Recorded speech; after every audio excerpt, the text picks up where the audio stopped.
And good evening to you, Ed, and thanks to you for tuning in. Tonight's lead, extreme goes mainstream. That's what we're seeing today in North Carolina, where House Speaker Thom Tillis has won the GOP Senate primary. He beat Greg Brannon, the Tea Party candidate championed by Rand Paul. And Tillis's win is being considered a victory for the establishment wing of the GOP. But saying Tillis is a moderate is like saying Rush Limbaugh is a moderate. Just listen to Mr. Moderate in 2011.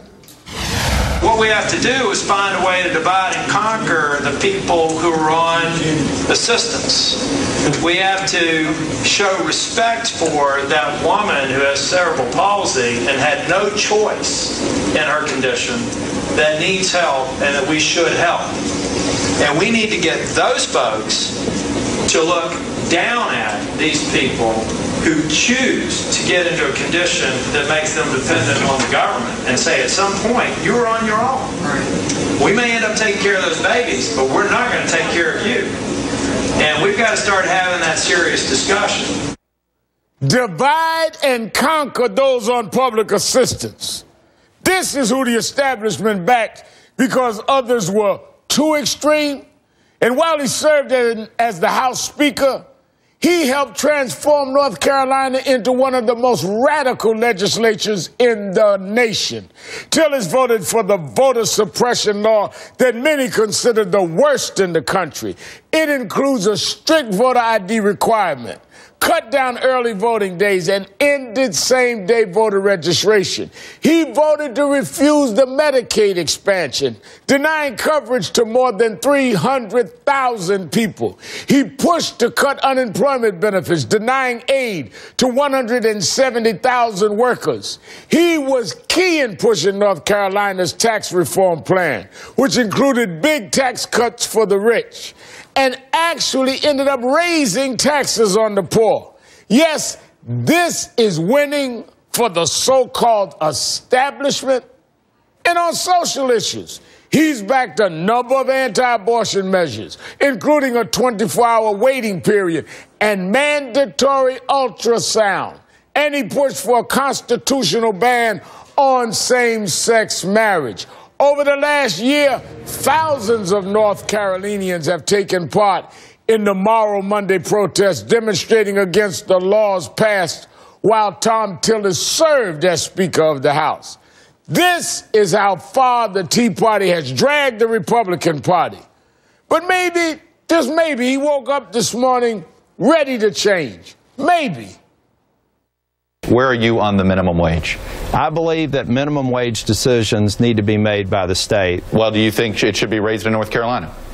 I think that that's a decision that the legislature needs to make with businesses. Right, you're the Speaker. Would you make that decision? Instead of focusing on this sort of defeatist mentality where we've got to up the minimum wage, why don't we focus on creating better paying jobs? Raising minimum wage is a defeatist mentality? This is the so-called establishment candidate. Thom Tillis might have beaten the Tea Party candidate in the North Carolina primary, but the Tea Party has already won. Joining me now are former Governor Ed Rendell and Jess McIntosh. Thank you both for being here. Our pleasure. Thanks for having me. Governor, if Thom Tillis is moderate, who would be an extremist? It's hard to figure out, Rev. You know, the interesting thing is it's true that we Democrats would have been better off if some of the Tea Party candidates won. If Brannon had won, Kay Hagan would have definitely been reelected. But you're making a very good point here, and, of course, Tillis makes it himself on that tape. These so-called establishment moderates are not moderate at all. They're very extreme. They're extreme in their essentially what they want to do, but their campaigns against the Tea Party forces them to be more extreme.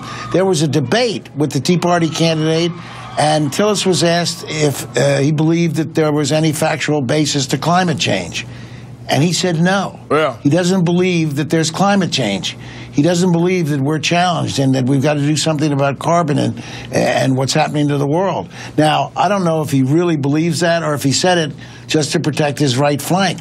So what's happening is even when the Tea Party loses, they are dragging the so-called mainline candidates far to the right. So Kay Hagan's going to have a field day. It's going to be a tough race, but she's got a lot of fodder here in just the stuff that you just outlined. Just let me let you respond to the same question. If a guy like Tillis is the mainstream candidate, the establishment candidate, who are the extreme? The extremists are the establishment. The establishment Republicans couldn't beat the Tea Party, so they became the Tea Party. Thom Tillis won on a platform that is as extreme as any Tea Party candidate running. The governor outlined a bunch of it. You outlined a bunch of it. This is a guy who is okay with defunding the Department of Education, doesn't believe in raising the minimum wage, thinks states ought to be able to ban birth control, and that divide and conquer he thinks he wants to divide and conquer people on public assistance. I'm sorry. That's incredible. Yeah. And you can tell, I mean, divide and conquer is a strategy that has absolutely nothing to do with helping North Carolina. That has everything to do with scoring political wins for Thom Tillis. Absolutely. And voters are going to see that. Absolutely. And you know what we see is Republicans like Tillis are politicians that are way out of the mainstream, Governor. In reality, 74% of Americans support the Medicaid expansion. 69% think we should raise the minimum wage. And 52% want to extend jobless benefits. So when you talk about Kay Hagan having a field day, one of the reasons she has an opportunity here in a difficult race is because the majority of Americans just disagree with these moderate Tea Party candidates are really going to run on. There's no question. I mean, you gave those two important statistics. There are 382,000 North Carolinians who would benefit by taking the Medicaid expansion. Tillis opposed that. There are another 180,000 North Carolinians who would benefit by extending unemployment compensation. That's 560,000 people. If they all vote, good Lord, you know, that's all Kay Hagan's would need to win. But there's something even worse and more insidious about it. If you listen to what Tillis said on the tape, not only the divide and conquer strategy, but the absolutely outrageous assumption that he made that there are people who choose to be poor so that they can get food stamps and welfare. That people actually make a decision to be in that condition.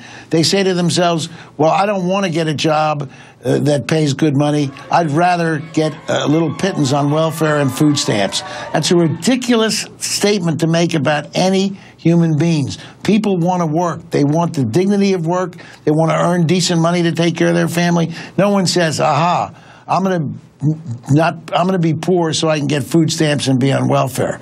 It's an idiotic suggestion. Very idiotic, but let me pick up on that, just because we heard Tillis on the tape talking about divide and conquer, as you pointed out, but it seems like this has seeped into the this kind of rhetoric has seeped into the groundwater.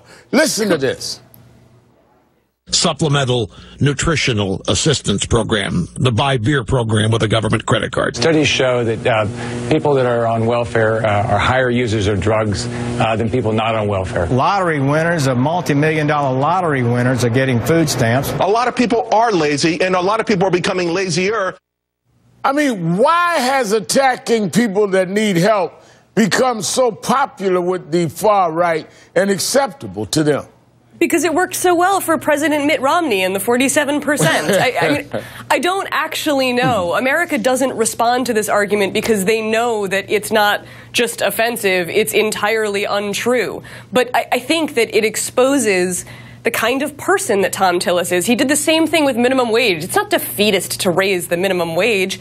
Everybody would like a job that pays higher than the minimum wage, but we need to deal with people's day-to-day realities, and that is what Republicans are simply incapable of doing.